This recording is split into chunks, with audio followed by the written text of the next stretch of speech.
Shalom, Tuhan memberkati. Pelajaran dalam kekristenan adalah pelajaran yang menuntut. Menuntut apa? Menuntut orang Kristen itu sadar bahwa yang jahat-jahat itu harus dibuang. Terima kasih Tuhan, tangan-Mu yang kuat selalu menolong kehidupan kami Tuhan. Kau selalu memegang, tak pernah Kau lepaskan Yesus.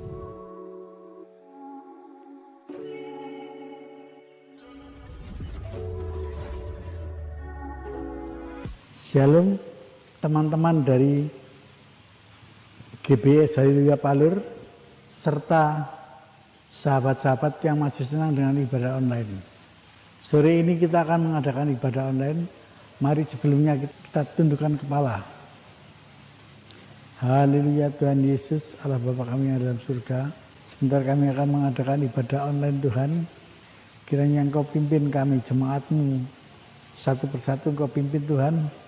Pemimpin pujian serta pemain musik Engkau juga persatukan. Haleluya, untuk memuji dan memuliakan nama-Mu, kiranya menjadi dupa yang harum bagi Engkau Tuhan. Haleluya, Engkau bertahta dalam pujian kami Tuhan. Haleluya Tuhan, kami juga berdoa untuk Bapak Gembala yang akan membawakan firman-Mu ini. Bapak Gembala Pak Sakaria yang akan membawakan firman-Mu. Kiranya Engkau berkati, Engkau bungkus dengan kuat kuasa-Mu Tuhan. Haleluya, sehingga firman-Mu bisa masuk ke dalam hati kami masing-masing Tuhan, jemaat-Mu, supaya mudah dimengerti bahasanya Tuhan. Terima kasih Tuhan atas kasih karunia-Mu, dan terima kasih atas pimpinan-Mu mulai dari awal, pertengahan sampai akhir. Engkau yang pimpin selalu Tuhan. Kami percaya Tuhan, Engkau akan menyertai kami semua. Haleluya, mulai dari awal, pertengahan sampai akhir, Engkau berkati Tuhan. Engkau berkati dan Engkau pimpin supaya berjalan dengan baik. Terima kasih, haleluya, amin. Puji Tuhan, kita memiliki Allah yang begitu mengasihi kita. Dia Bapa kita yang luar biasa, sangat memperhatikan kita. Karena Yesus kita dapat hidup, karena Yesus kita memiliki sesuatu yang lebih dapat dibanggakan. Terima kasih Yesus, Kau selalu ada dalam kehidupan kami. Syukur Tuhan, Kau anugerah yang begitu luar biasa dalam kehidupan kami Tuhan. Kasih-Mu, kuasa-Mu sanggup memulihkan hidup kami Yesus. Yesus, Kau anugerah terindah dalam hidupku.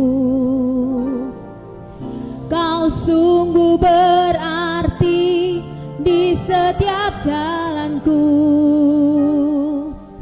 Anugerah-Mu selalu mempesonaku. Yesus, Kau terbaik. Yesus, Kau termanis di dalam hidupku.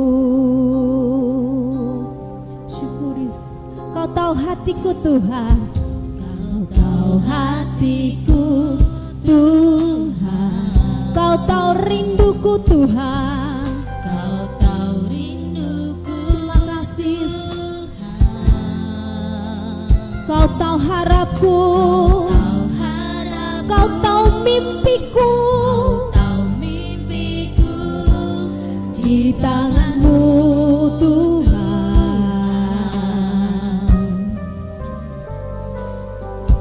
Dalam setiap jalanku, dalam setiap langkahku, dalam setiap langkahku, hanya Kau Tuhan.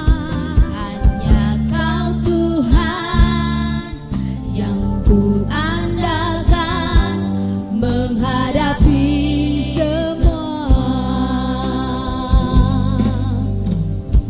Yesus, Kau anugerah terindah dalam hidupku. Kau sungguh berarti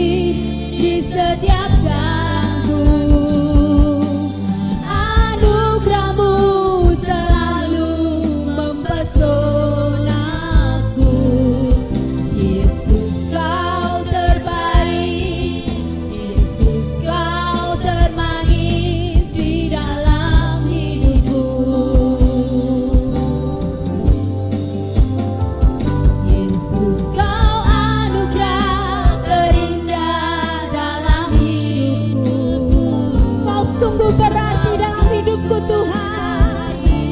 Di setiap jalanku anugerah-Mu selalu mempesonaku. Yesus Kau terbaik, Yesus Kau termanis di dalam hidupku. Katakan Yesus Kau anugerah terindah.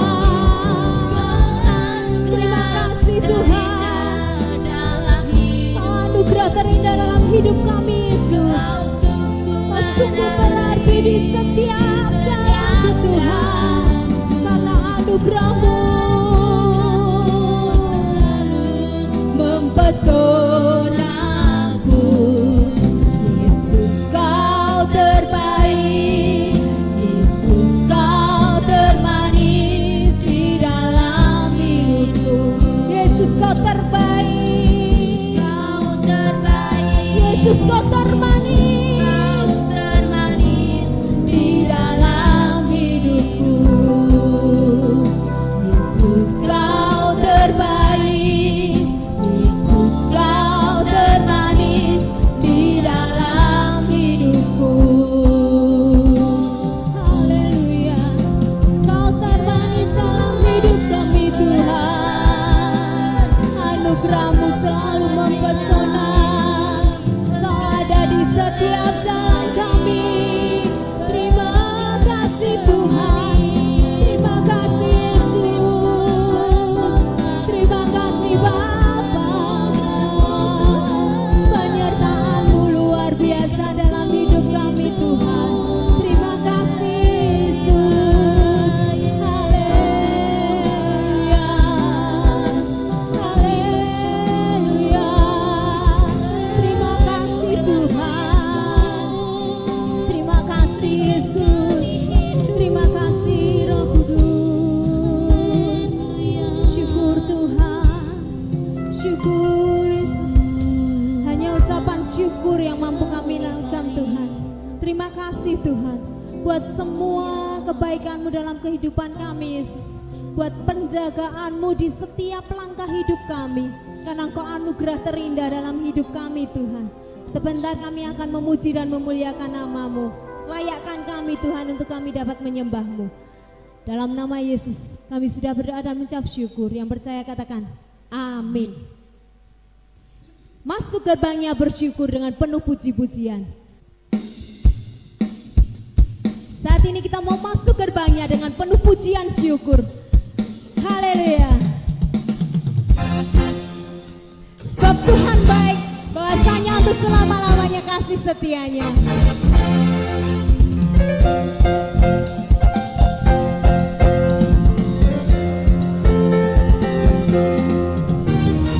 Masuk gerbangnya bersyukur dengan penuh pujian, bersuka di hadiratnya, nyanyi besarkan agung namanya, puji dia tiuplah sangkakala, musik dan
Kau selalu memegang, tak pernah Kau lepaskan, Yesus.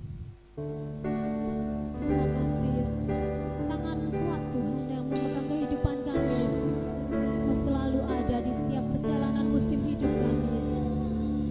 Tangan kuat yang memegangku, selalu menuntunku. Ku tak mau berjalan sendiri. Yesus, ku perlu kasih-Mu, ku perlu kuasa-Mu sampai akhir hidupku. Saat ku sendiri tiada seorang pun, namun Kau selalu ada di kami. Sendiri tiada seorang pun yang memperhatikanku seperti Kau, Tuhan. Saat ku berjalan dalam lembah gelap, Ku percaya Kau selalu sertaku. percaya Kau selalu sertaku. Saat ku sendiri tiada seorang pun yang memperhatikanku seperti Kau, Tuhan. Saat ku berjalan dalam lembah gelap, ku percaya Kau selalu sertaku. Tangan kuat yang memegangku, selalu menuntunku. Ku tak mau berjalan sendiri. Yesus, ku perlu kasih-Mu, ku perlu kuasa-Mu sampai akhir hidupku. Tangan kuat yang memegangku, selalu menuntunku. Ku tak mau berjalan sendiri. Aku butuh Yesus, kasih ku Tuhan. perlu Ku kasih-Mu, perlu kuasa-Mu, Tuhan. ku perlu kuasa-Mu sampai akhir hidupku. Sampai akhir hidupku. Sampai akhir hidupku. Sampai akhir hidupku.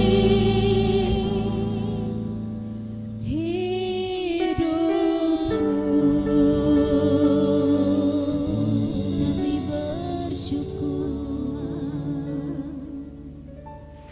Shalom, selamat sore jemaat GBS Haleluya Palur dan sahabat-sahabat ibadah online dimanapun berada, baik yang ada di dalam negeri maupun yang ada di luar negeri. Mari kita siapkan hati, kita siapkan pikiran kita, fokus belajar tentang firman Tuhan. Mari kita berdoa. Bapa, kami mengucap syukur Kau Allah yang luar biasa, yang selalu memberi kesempatan kepada kami untuk kami dapat belajar tentang firman-Mu.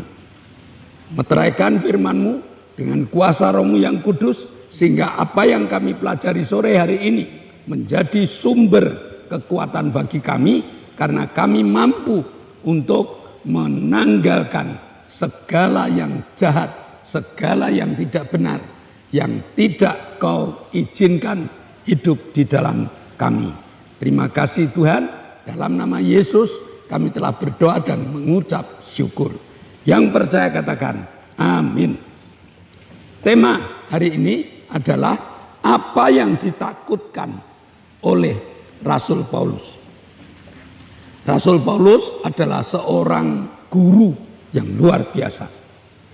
Rasul Paulus adalah seorang rasul utusan Allah yang hebat, yang selalu punya visi, yang selalu punya tujuan yang diberikan kepada para jemaatnya. Nah, jemaat Korintus adalah jemaat yang selalu digembalakan dengan surat-suratnya. Dengan tujuan agar jemaat Korintus itu menjadi jemaat yang menjadi jemaat teladan, menjadi jemaat yang dicontoh oleh jemaat-jemaat lain. Nah, apa yang ditakutkan Rasul Paulus? Mari kita buka dalam 2 Korintus 11 ayat 2. 2 Korintus 11 ayat 2. Sebab aku cemburu kepada kamu dengan cemburu ilahi, karena aku telah mempertunangkan kamu kepada satu laki-laki untuk membawa kamu sebagai perawan suci kepada Kristus. Rasul Paulus mempersiapkan jemaat untuk menjadi mempelai wanita dari kekasih jiwa, yaitu Yesus Kristus. Maka sebagai mempelai wanita harus mampu menjaga kesucian hidup. Pendidikan Rasul Paulus arahnya pada kesucian hidup, kemurnian hati, dan juga kehidupan yang sesuai dengan firman Tuhan. Dengan berbagai macam metodenya, dengan berbagai macam caranya, Rasul Paulus menggembalakan jemaat di Korintus.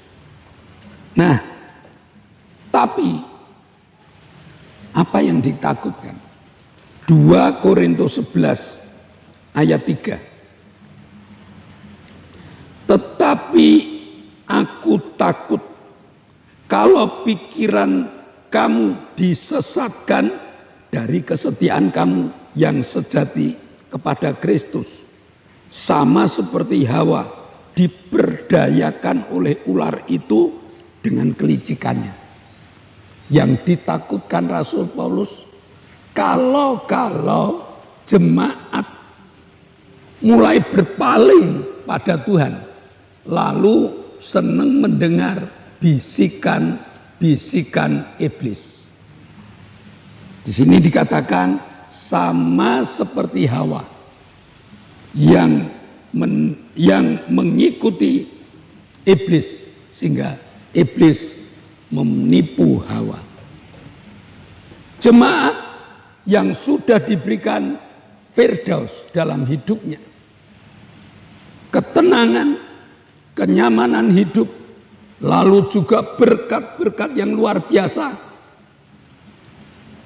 kadang-kadang dia bergeser, berani menjual firdaus hanya karena bisikan iblis. Itu yang ditakutkan.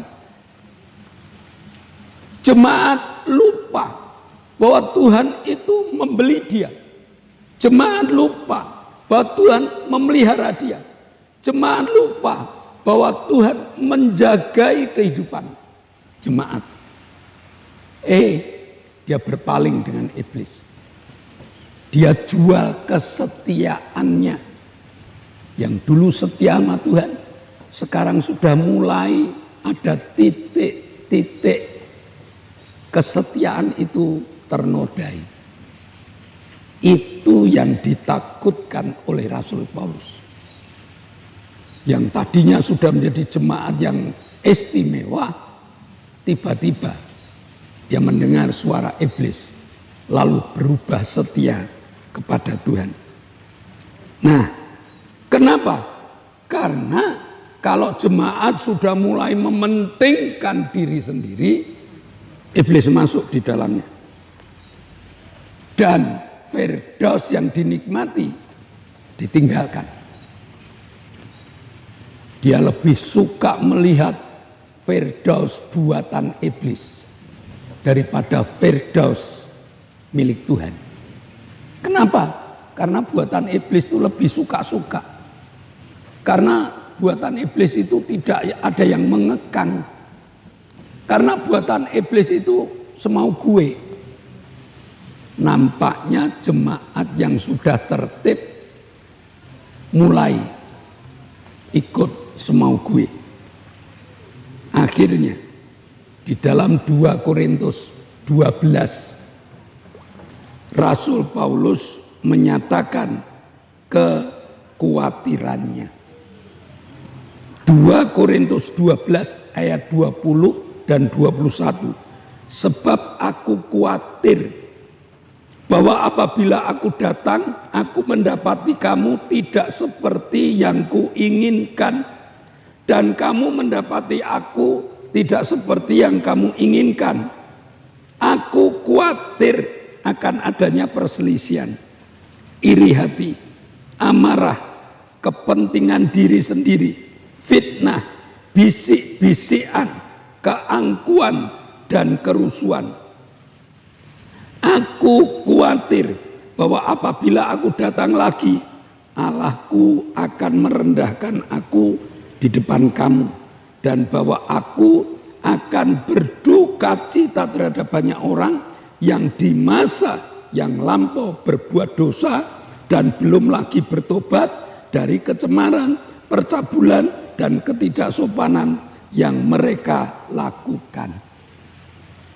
Sekali lagi, apa yang menjadi kekhawatiran Rasul Paulus?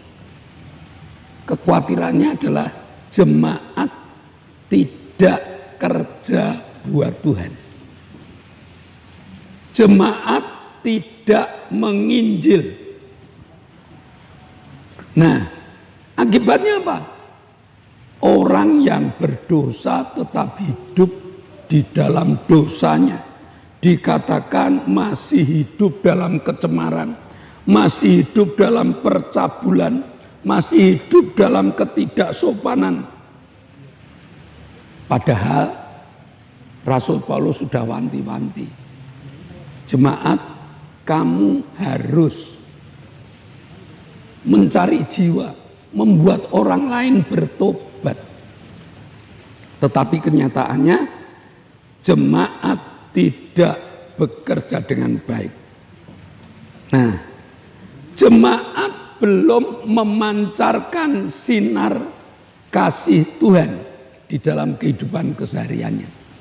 Padahal perintah Tuhan dalam Matius 5 ayat 16, demikianlah mereka melihat perbuatanmu yang baik dan memuliakan Bapamu yang di surga. Setiap jemaat yang benar memancarkan sinar kasih Kristus, memancarkan kebaikan.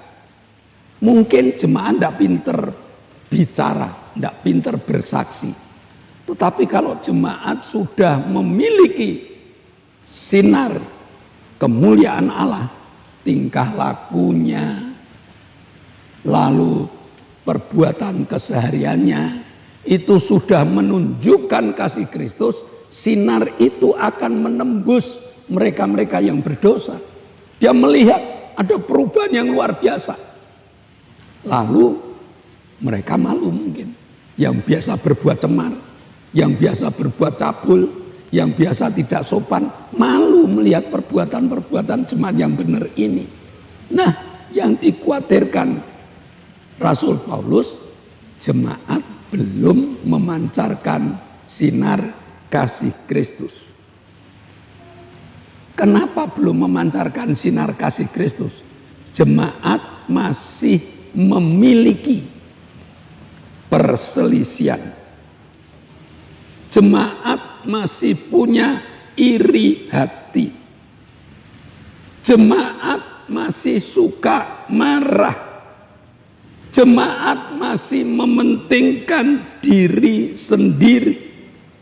Bahkan banyak jemaat yang masih suka main fitnah. Jemaat masih suka membuat kelompok-kelompok dan berbisik-bisik. Jemaat masih angkuh, bahkan suka dengan kerusuhan. Komplit. Ingat, pelajaran dalam kekristenan adalah pelajaran yang menuntut. Menuntut apa? Menuntut orang Kristen itu sadar bahwa yang jahat-jahat itu harus dibuang. Memang sulit, tetapi sadar, kepingin membuang. Apa yang dibuang? Ya perselisihan, iri hati, amarah, kepentingan diri sendiri, fitnah, bisik-bisik, angkuh, apalagi menjadi orang yang menjadi provokator, membuat kerusuhan. Nah, kenapa kesadaran ini harus dimunculkan? Sebab sifat-sifat itu melekat dalam hidup kita. Kita tahu itu jelek, ya dibuang. Dunia enggak. Dunia tahu itu jelek, ya dipelihara. Bahkan dikembangkan dalam hidupnya. Ini perbedaan. Sehingga Rasul Paulus betul-betul mengatakan, aku khawatir. Ya. Maka kesimpulan, jika kita ingin tetap menjadi calon mempelai, ya harus berani membuang. Masih sifat-sifat jelek kita buang, baik perselisihan, iri hati, amarah, kepentingan diri sendiri, fitnah, bisik-bisik, keangkuhan dan kerusuhan, mari kita segera buang. Jangan menambah kekhawatiran Rasul Paulus, tapi mari kita tingkatkan hidup kudus kita dengan berani membuang kejelekan-kejelekan dalam hidup. Mari kita berdoa. Bapa, kami mengucap syukur, Kau Allah yang hebat. Hari ini Engkau peringatkan kepada kami supaya kami tidak menambah kekhawatiran Rasul Paulus, tetapi kami bekerja buat Engkau, menginjil, mencari jiwa. Terima kasih Bapa, Kau telah meteraikan firman-Mu dalam hati, jiwa dan roh kami. Dalam nama Yesus kami berdoa dan mengucap syukur. Yang percaya katakan amin. Nah, sebelum kita mengakhiri ibadah online kita, mari dengarkan pengumuman terlebih dahulu. Yang pertama, di zaman new normal ini, COVID telah bebas dari Indonesia. Tapi penyakit flu, penyakit perut, penyakit mata banyak terjadi.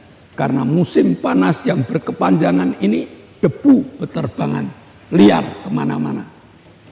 Maka bijaksana kalau kita masih pakai masker. Yang kedua, GBS Haleluya sudah mengadakan ibadah onsite, ibadah tatap muka dengan jadwal Minggu pagi jam 7 anak sekolah minggu, Minggu jam 9 ibadah raya, selesai ibadah raya ibadah kaum muda. Lalu Selasa jam 6 sore ada ibadah pendalaman Alkitab. Jumat ada ibadah cabang, ada ibadah permata jam 6 sore. Mari Bapak Ibu yang belum ikut kegiatan, silakan mengikuti kegiatan di GBS Haleluya Palur. Nah, mari kita akhiri dan kita naikkan doa-doa syafaat kita. Bapa, di dalam nama Tuhan Yesus, kami berdoa untuk bangsa dan negara ini. Kami serahkan bangsa ini ke tangan kuasa-Mu ya Tuhan. Baik para pemimpin-pemimpin kami, baik dari Bapak Presiden, Wakil, para Menteri, Gubernur, Bupati, dan sampai ke daerah.